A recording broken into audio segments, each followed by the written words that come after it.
자, 오늘 일사 말씀은 사도행전 4장과 5장의 말씀 보고 내일은 또 다른 말씀으로 이제 넘어갑니다.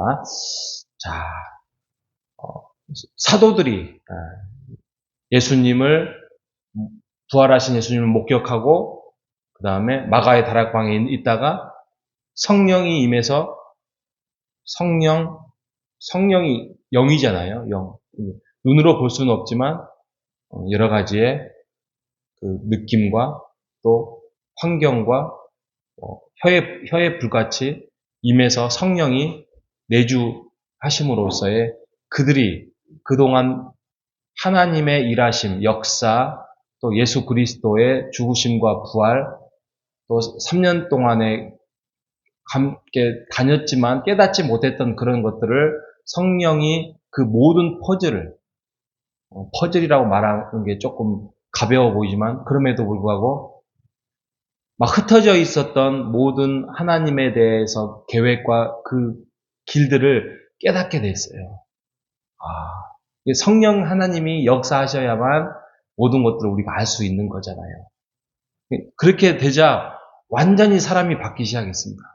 우리가 알았던 여러 제자들 중에 다 그러지만 그 중에 베드로는 정말 많이 바뀌었어요. 베드로가 조금 다혈질이에요. 다혈질이고 뭔가 열정적이다 보니까 뭔가 하자 하면 막 먼저 나서고 우리가 주의 사역을 위해서 막 칼도 뽑고 막 그랬던 장면이 우리가 있지 않았습니까? 그런 베드로가 성령 하나님 안에서 이제 새 사람이 되었어요. 우리 베드로가 바뀌었어요. 우리가 어제 보면 3장에 보면은 또 그 성문 미문에 있었던 안전뱅이를 일으켜 세웠던 사건도 그러지만 3장 베드로의 설교에 보면 3장 15절의 설교의 핵심은 뭐냐면 그가 목격했던 거예요. 그가 만났던 거, 그가 경험했던 거. 3장 15절 생명의 주를 너희가 죽였는데 그러나 하나님이 죽은 자 가운데서 살리셨다. 이게 핵심이에요. 살리셨다. 누구를? 예수를. 그게 하나님의 아들이었고 생명의 주였는데 죽은 자 가운데서 하나님이 살리셨는데 우리가 증인이다. 우리가 목격자다. 이 말씀이죠. 그리고 4장에 오늘 오면은 그들이 감옥에 gat혔고 또 공회 앞에서 재판을 받으려고 대제사장 앞에서 사람들 앞에서 서 있는데 그가 말했던 것은 그냥 일관성 있게 말합니다. 4장 11절에 보면은 이 예수가 너희들이 버렸던 이 예수가 건축자의 모퉁이의 돌이 되었다고요. 모퉁이. 그러니까 우리가 건물을 지을 때 이 기둥이 중요하잖아요. 모퉁이에 있는 기둥터. 이걸 딱 먼저 잡아놓고 그다음에 건물을 올라가는 것처럼 예수 그리스도가 우리의 구원자의 모퉁이 돌이 되었다는 거예요. 그래서 오늘 4장과 5장의 핵심의 중요한 말씀을 한 절을 구하라고 하면 4장 12절입니다. 다른 이로서는 구원을 얻을 수 없다. 천하 인간에게 구원을 얻을 만한 다른 이름을 주신 일이 없다. 여러분 왼편에 한번 보십시오. 이 그림 있죠? 그림. 다른 이로서는 구원을 받을 수 없나니 천하 사람 중에 구원을 받을 만한 다른 이름을 우리에게 주신 일이 없습니다. 이게 오늘날 우리에게 예수를 믿고 구원을 받고 하나님의 자녀가 되는 것들이 너무나도 이제는 일반적이고 가장 보편적으로 다가왔기 때문에 그러지 이 당시에는 아주 획기적인 사건이에요. 왜냐하면 아직도 예수를 하나님의 아들로 그 부활하신 것들을 숨기려고 분명히 그들도 알았어요. 예수의 시체도 사라졌고 또 예수님이 살아서 돌아다니는 사실도 알았고 그런데 자기네들의 기득권, 자기네들의 그 대제사장의 자리 또 백성들을 군림하려고 하는 그러한 이 땅에서의 호의호식하려고 하는 그런 권위를 내려놓기 싫어서 결국에는 감추고 사도들을 감옥에 가두잖아요. 그리고 다른 것은 내가 요청하지 않을 테니까 그 예수의 죽었다가 부활했는데 너희들이 그걸 경험했던 이 한마디는 너희들이 하지 말아라. 그럼 내가 너희를 살려주겠다라고 말씀을 합니다. 이때 베드로가 한 말이 이 말이잖아요.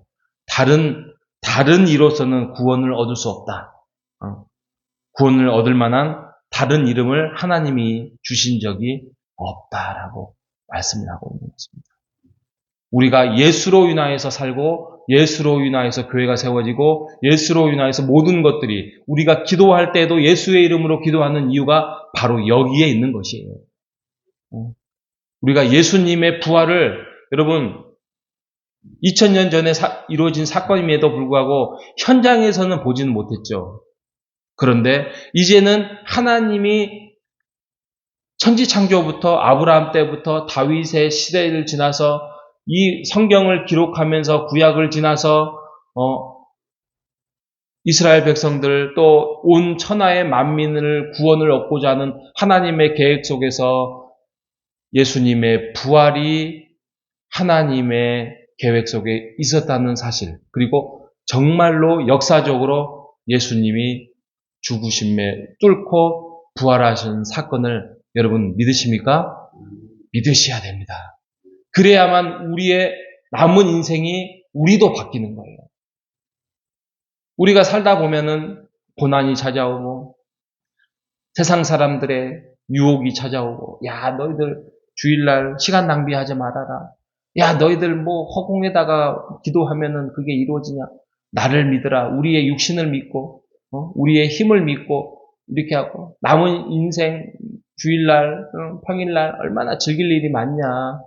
차라리 운동하고 그런 게 좋지 않겠냐라고 사람들이 유혹을 합니다. 일주일 동안 살다 보면은 그게 어떤 때는 고난 속에서 아유 내가 예수를 믿었더니 좋은 일도 별로 안 생기고 이렇게 넘어갈 수도 있는 상황에 있지는 않습니까? 그러지 마십시오. 하나님께서 구원받을 만한 주님의 자녀는 선택하셔서 우리를 이곳에 부르셨습니다. 부르셨고 그 말씀 안에서 우리에게 성령 하나님을 만나게 하시고 우리에게 새로운 일들을 펼쳐나가고 계시고 있고요. 여러분들의 남은 인생은 앞으로의 퍼즐을 하나님의 뜻 가운데서 정말 아름답고 복되고 이끌어 가실 것인데, 그것뿐만이 아니라 다음 생에 하나님의 나라에서 우리가 눈을 떴을 때는 우리가 지금도 깨닫지도 못하는 하나님의 역사와 일하심을 그 퍼즐로 다 이해될 것입니다. 왜 하나님이 그러셨고, 왜 그때 말 안 듣는 자녀를 왜 주셨고, 정말 갈등과 어려움 속에서 살았던 인생 속에서 왜 하나님께서 그것을 내버려 두셨는지, 하나님이 욥을 만나면서 욥이 깨달았던 것처럼 우리가 하나님의 나라에서 모든 퍼즐이 맞춰질 것입니다. 우리가 그 은혜와 기쁨과 사랑으로 우리를 지금도 이끌어 가신 그 하나님을 믿고 나가시는 여러분 되시기를 바랍니다. 한 말씀 더 드리자면 4장 36절에 여기서 바나바가 등장합니다. 바나바가 위로의 아들이래요. 위로의 아들. 위로의 아들. 아니나 다를까 정말 큰 일을 합니다. 뭐 크게 부각된 사람이 없어요. 사도행전의 주인공은 초반에는 베드로고 후반전에는 바울이에요. 뭐 전체 주인공은 성령 하나님이지만, 근데 여기서 나중에 사울이었을 때 열심히 하나님을 믿는다고 하고 많은 사람들을 감옥에 가두고 죽이려고 잡으러 다녔던 사람이 사울 아닙니까? 그런데 그 자도 하나님의 부름을 받아서 본인의 인생의 그런 허무함과 정말 하나님 앞에서 열심히 얼마나 잘못했다는 것을 회개하고 돌이키면서 결국에는 바울로 바뀌지 않았습니까? 근데 사람들이 믿지 않아요? 안 믿어요. 왜요? 진짜 어제만 해도, 지난주만 해도 막 속여가지고 감옥에 가두고 또 사람들을 강압해서 죽이려고 하고 했던 사람이 바로 바울이었거든요.